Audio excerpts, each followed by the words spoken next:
Maganda umaga, tanghali, hapon, gabi sa zodiac sign na Capricorn Lola Baby nagpapakilala. Isa lang pong like, subscribes, and share.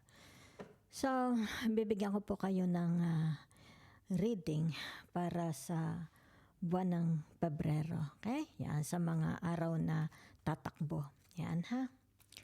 So, tingnan po natin the energy and the vibes. Tinatawag na love, relationship, your money, finance, work. Okay? Your family, friends. Okay?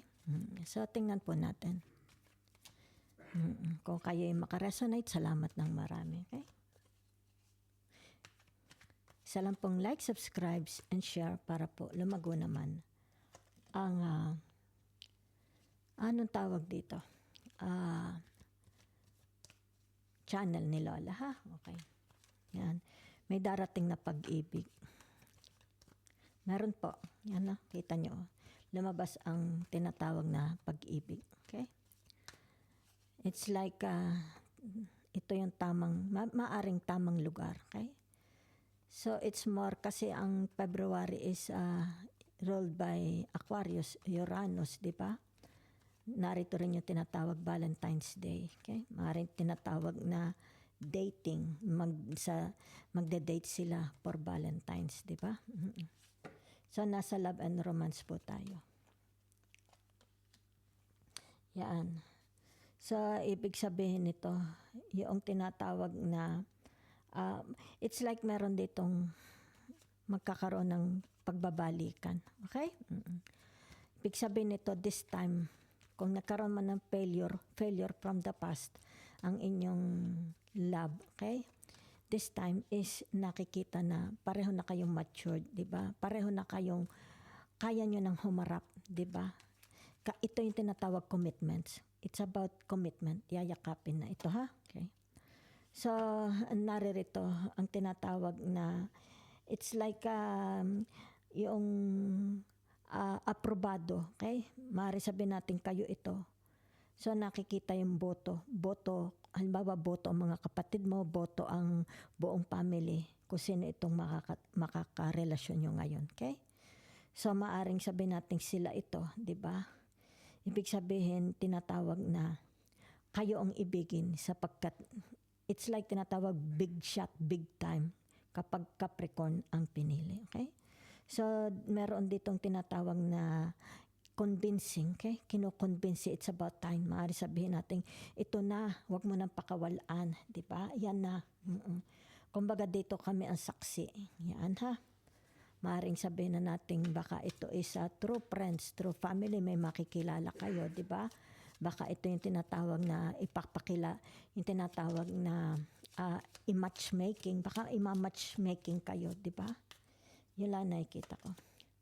So, narito ang tinatawag na the two of wands. Yan na. Ibig sabihin nito yung tinatawag, hindi mo pa ito nakikita sa buong buhay mo. Yan ha. Very, very in a unknown place, unknown environment, unknown situation, magkakakilala kayo niyan. Yan. Kumbaga dito ay magtatama ang inyong mga mata. Di ba? Okay. Yan ha. Meron din ako nakikita ditong merong babalik. Gusto niya magbalik. Iniisip niya kayo, okay? Pero nasa malayo na siya, okay? Palagi niya kayong iniisip. Very, very far siya. So, maaring nagkaroon siya ng relationship sa inyo, okay? The Five of Pentacles, okay? So, ibig sabihin nito yung tinatawag na maaring hindi ko alam kayo Capricorn. It seems like maaring hindi pa kayo ready for a relationship. Napapaingo, di ba? Napapaingo. Maaring hindi mo siya type, di ba? Kasi meron ditong it's like matchmaking. Maaring hindi mo type yung ipapakilala sa inyo, di ba? Yun lang napapaingo. Okay? This person is trying hard na ma-notice mo siya. Nakikita ko, okay? Pansinin, tinatawag, pansinin mo naman ako. Di ba? Yan. Hindi ko alam kung may nararamdaman. It's more, wala ka pang nararamdaman sa kanya. Di ba? So, for some of you, naririto ang tinatawag the Three of Cups. Okay? Ibig sabihin nito yung tinatawag, there will be a celebration. Diba? It's like tinatawag, tuwan-tuwa sila. Okay? Na magkakaroon ka na halimbawa sabihin na nating serious relationship. Okay? Maring sabihin na nating they are happy. Natagpuan mo na soulmate mo. There is a celebration. Okay? Especially people na malalapit sa inyo. Okay? So, let's go to your pera abundance. Okay? Yan. So, there is a big manifestation of partnership. Okay? Sa pamemera. Kung sino man ito. Diba? It's like, kailangan mo siya, kailangan din niya. Diba? It's like, kailangan mo ang pera, kailangan niya ang serbisyo mo. Okay? So, there is a manifestation. Okay? May darating na hindi inaakalang kita. It's like money shift, di ba? So, narito ang tinatawag na, ano ga ito? The Nine, okay? The Nine of Swords. Yan, ha? So, ibig sabihin nito, it's like more on a project, di ba? Ayan, papasok sa kontrata. Okay? Magkakaroon ng tinatawag kontratahan. Mari sabihin natin, hindi ka na magiging regular. Okay? Permanent ka na. It's more on ano ka na, pangmatagalang empleyado, pangmatagalang employer mo na siguro, di ba? Pangmatagalang trabaho na yan. Kasi papasok na sa kontrata. Okay?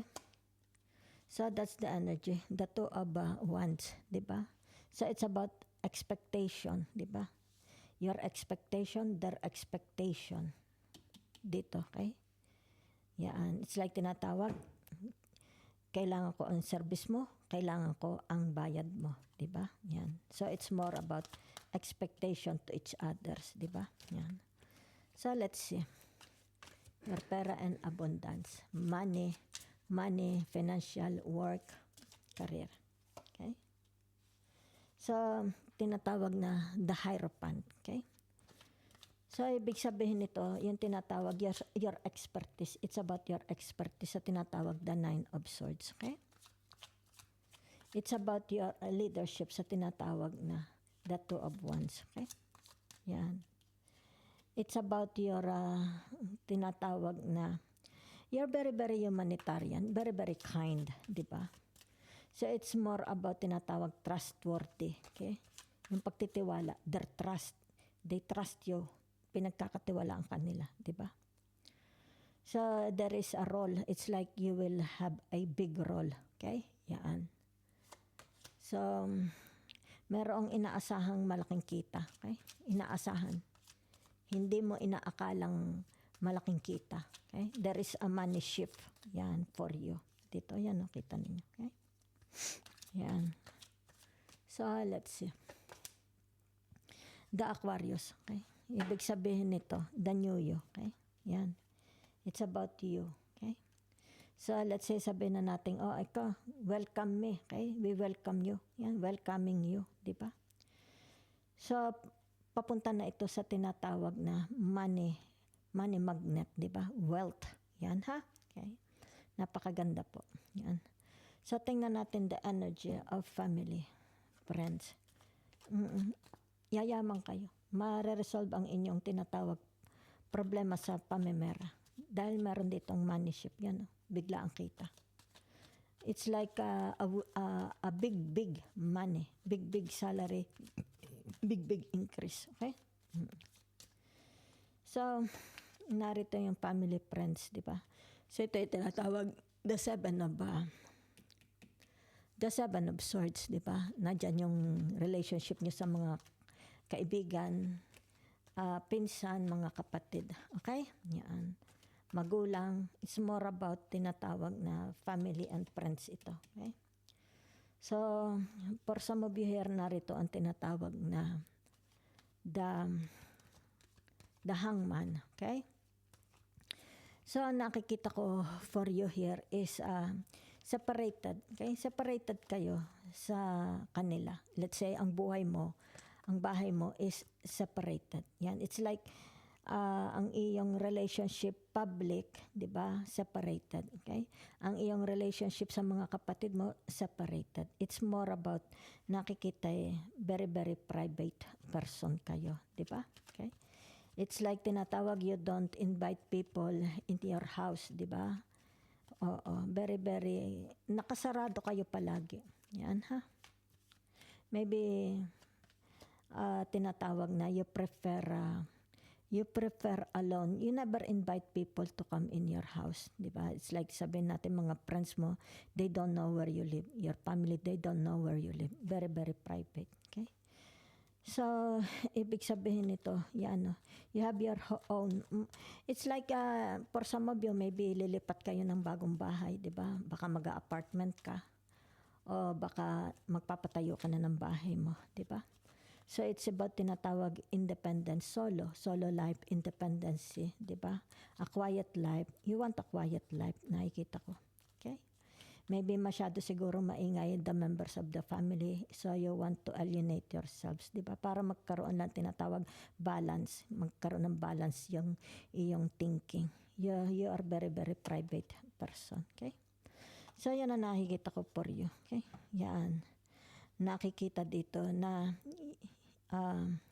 wherever you go, 'di ba? Yan oh. You're at peace, 'di ba?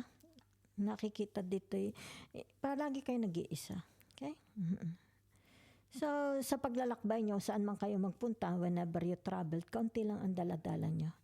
It's like you don't like heavy baggages, di ba? Let's say sabihin natin kung magbabakasyon ka sa kamag-anak mo, sa family mo, sa kung saan ka man pupunta, konti lang ang dala-dala mo, di ba? So that's it. It's like tinatawag you are opening yourself to the world, di ba? You are opening yourself to a new environment, to a new place, to a new surroundings. Ito ha. Pero konti lang ang dala-dala nyo. It seems you're very grounded, down to earth. Dito din i-describe, di ba? But you're very, very private. Okay? Yan. So there is a moving. It's like tinatawag na you want to live alone. Yan. There is a new house. Okay? So ibig sabihin nito, alienating yourself from the noisy people, noisy environment, a noisy place. Okay? So it's more about tinatawag na where your heart wants to go.